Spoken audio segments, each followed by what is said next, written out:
السلام علیکم۔ آج کی ویڈیو کا موضوع ہے غزوہ احد شوال 3 ہجری۔ قریشی مکہ غزوہ بدر میں شکست کھانے کے بعد مسلمانوں کے خلاف غیظ و غضب سے کھول رہے تھے، لہٰذا وہ مسلمانوں کے خلاف ایک فیصلہ کن جنگ کی تیاری کرنے لگے۔ عکرمہ بن ابی جہل، صفوان بن امیہ، ابو سفیان بن حرب اور عبداللہ بن ربیعہ اس مقابلے میں سب سے آگے تھے۔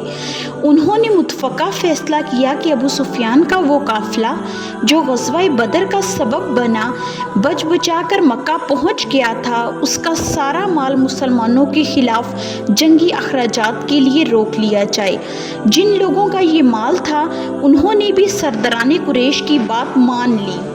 چنانچہ یہ سارا مال، جن کی مقدار 1000 اونٹ اور 50,000 دینار تھی، جنگ کی تیاری کے لیے بیچ ڈالا گیا۔ کفار مکہ نے ملک عرب کے دوسرے قبیلوں کے لیے شورا روانہ کیے کہ وہ ان کے جذبات کو مسلمانوں کے خلاف ابھاریں۔ چنانچہ انہوں نے قریش کی حمایت اور تعاون پر لوگوں کو آمادہ کیا، یہاں تک کہ ابو عزا جو ایک شاعر تھا اور وہ غزوہ بدر میں قیدی بھی ہوا تھا، آپ صلی اللہ علیہ وآلہ وسلم نے اس پر احسان فرماتے ہوئے اس وعدے پر بلا فدیہ چھوڑ دیا تھا کہ اب وہ قبائل کو مسلمانوں کے خلاف نہیں بھڑکائے گا۔ اس نے بھی رسول اللہ صلی اللہ علیہ وآلہ وسلم سے کیے گئے عہد و پیمان کو توڑ دیا اور صفوان بن امیہ کے ابھارنے پر قبائل کو مسلمانوں کے خلاف بھڑکانے لگا۔ چنانچہ تمام بنو کناقہ اور اہل تہامہ قریش کے ساتھ شریک ہو گئے۔ مکہ کے حبشی غلاموں کو بھی شریک جنگ کر لیا اور بہادری کا جوش دلانے والی عورتوں کو بھی قریش مکہ نے ساتھ لے لیا، جس کی لیڈر ابو سفیان کی بیوی ہندہ تھی۔ ہندہ کے ساتھ 15 عورتوں کا ایک جھنڈ بھی تھا۔ غزوہ احد کے اسباب میں ایک خاص وجہ سریہ زید بن حارثہ رضی اللہ تعالیٰ عنہ ہے، جس نے قریش مکہ کے رنج اور الم پر آگ میں تیل کا کام کیا۔ ہوا یہ کہ شام کے لیے اہل مکہ کی تجارت مسلمانوں کے حملے کے سبب دشوار گزار ہو گئی، تو اہل مکہ نے عراق ہوتے ہوئے اپنی تجارت کا سامان صفوان بن امیہ کی قیادت میں شام روانہ کیا۔ ادھر نعیم بن مسعود نے نشے کی حالت میں بادہ نوشی کی مجلس میں سلید بن نعمان سے اہل مکہ کے تجارتی قافلے کی تفصیل کہہ سنائی۔ اس وقت ابھی شراب کی حرمت نازل نہیں ہوئی تھی۔ سلید بن نعمان رضی اللہ تعالیٰ عنہ نے برق رفتاری سے مدینہ پہنچ کر آپ صلی اللہ علیہ وآلہ وسلم کو اس کی اطلاع دی۔ رسول اللہ صلی اللہ علیہ وآلہ وسلم نے 100 سواروں کا ایک لشکر حضرت زید بن حارثہ رضی اللہ تعالیٰ عنہ کی کمان میں روانہ کیا۔ چنانچہ قریش کا قافلہ بے خبری کے عالم میں کردہ نامی ایک چشمے پر پڑاؤ ڈالنے کے لیے اتر رہا تھا کہ مسلمانوں نے اچانک حملہ کر دیا۔ صفوان بن امیہ کو بھاگنے کے سوا کوئی چارہ دکھائی نہ دیا۔ چاندی کے برتن اور چاندی کی بہت بڑی مقدار کے علاوہ قریش کے 200 آدمی بھی مسلمانوں کے ہاتھ لگے۔ قریباً 1,00,000 درہم کا مال غنیمت مسلمانوں نے حاصل کیا۔ آپ صلی اللہ علیہ وآلہ وسلم نے مال غنیمت سے خمس نکال کر بقیہ مال لشکر اسلام میں تقسیم کر دیا۔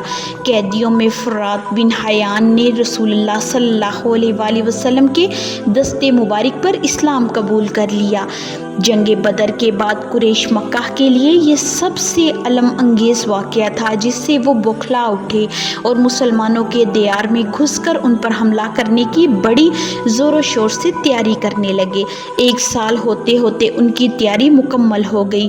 پھر 3000 جنگ جو بہادروں کا لشکر ماہ شوال کی ابتدائی تاریخوں میں مدینہ کے لیے روانہ ہوا۔ اس لشکر کے سپہ سالار ابو سفیان تھے اور رسالے کی کمان خالد بن ولید کے ہاتھ میں تھی اور عکرمہ بن ابی جہل ان کا معاون بنایا گیا۔ اس لشکر کفار کے پاس 3000 اونٹ، 200 گھوڑے اور 700 زرہیں تھیں۔ ان کا پرچم قبیلہ بنی عبد الدار کے ہاتھ میں تھا۔ لشکر قریش کی روانگی کی اطلاع حضرت عباس رضی اللہ تعالیٰ عنہ نے ایک خط کے ذریعے رسول اللہ صلی اللہ علیہ وآلہ وسلم کو دی۔ جب آپ صلی اللہ علیہ وآلہ وسلم کو خط ملا اس وقت آپ صلی اللہ علیہ وآلہ وسلم قباء میں تھے۔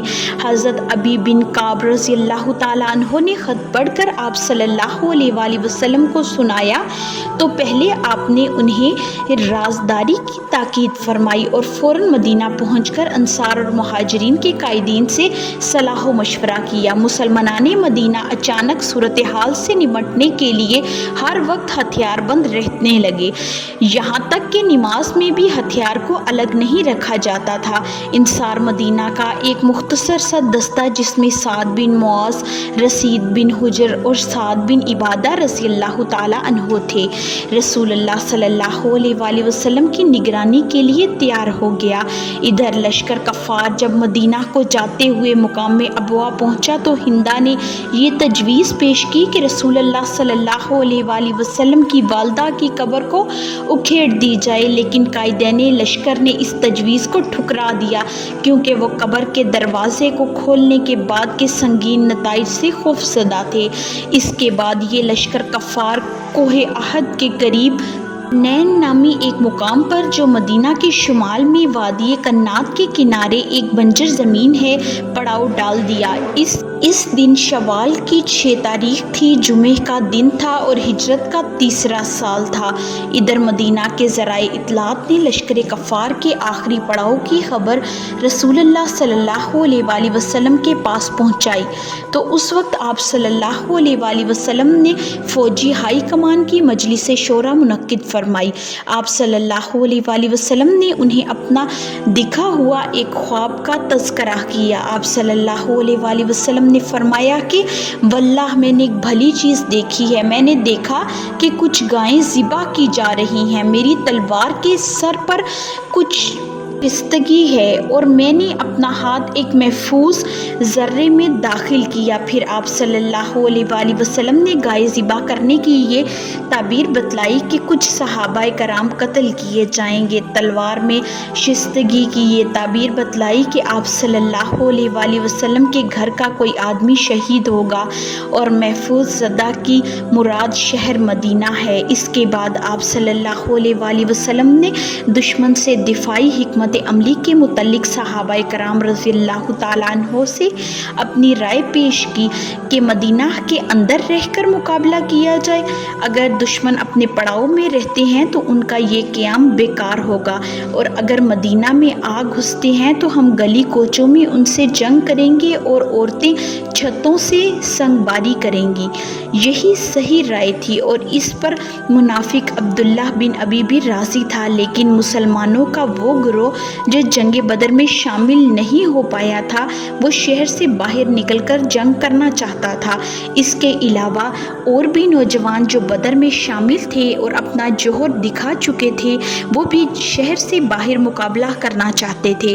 اسلامی سپاہی کہہ رہے تھے کہ شہر بند ہو کر مقابلہ کرنے سے کمزوری ثابت ہوگی، جبکہ فوج میں ان کی مقدار زیادہ تھی۔ اس کے بعد آپ صلی اللہ علیہ وآلہ وسلم نے جمعہ کی نماز ادا کی اور نماز سے فارغ ہو کر آپ صلی اللہ علیہ وآلہ وسلم گھر میں تشریف لے گئے، وہاں سے ذرہ پہن کر اور مسلح ہو کر باہر تشریف لائے۔ جب صحابہ کرام رضی اللہ تعالیٰ عنہ نے دیکھا کہ رسول اللہ صلی اللہ علیہ وآلہ وسلم جنگی لباس پہن کر باہر تشریف لائے ہیں تو انہیں اس بات کا احساس ہوا کہ ہمیں رسول اللہ صلی اللہ علیہ وآلہ وسلم کے رائے کی تائید کرنی چاہیے۔ چنانچہ صحابہ کرام رضی اللہ تعالیٰ عنہ نے رسول اللہ سے عرض پروار ہوئے کہ ہمیں آپ صلی اللہ علیہ وآلہ وسلم کی مخالفت نہیں کرنی چاہیے تھی، آپ صلی اللہ علیہ وآلہ وسلم کو جو پسند ہو وہی کریں۔ اگر آپ صلی اللہ علیہ وآلہ وسلم کو پسند ہے کہ مدینے میں رہیں تو ایسا ہی کیجیے۔ آپ صلی اللہ علیہ وآلہ وسلم نے ارشاد فرمایا، نبی کے لیے یہ زیب نہیں دیتا کہ جب اپنا جنگی لباس پہن لے تو پھر اتار دے یہاں تک کہ اللہ اس کے اور اس کے دشمنوں کے درمیان فیصلہ فرما دے۔ لہٰذا آپ صلی اللہ علیہ وآلہ وسلم نماز عصر کے بعد 1000 انصار اسلامی فوج کے ساتھ مشرکین مکہ سے مقابلے کے لیے نکل پڑے اور مدینہ میں اپنا قائم مقام حضرت ام المکتوم رضی اللہ تعالی عنہ کو بنا دیا۔